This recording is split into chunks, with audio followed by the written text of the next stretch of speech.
All right, our next skill we're going to review is close-handled tools, specifically the chainsaw.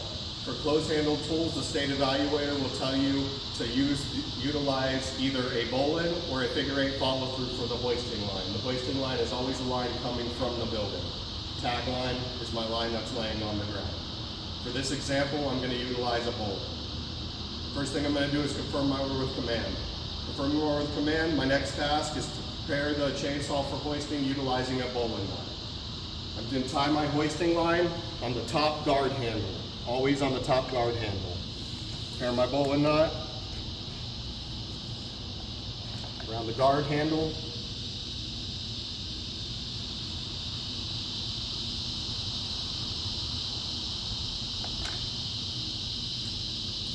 Safety must be tight and secure against the knot.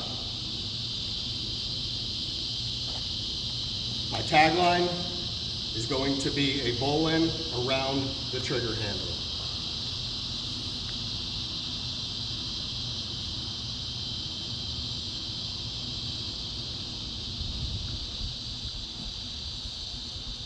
Safety knot,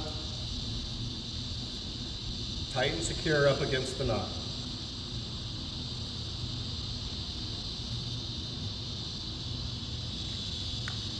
Task is complete.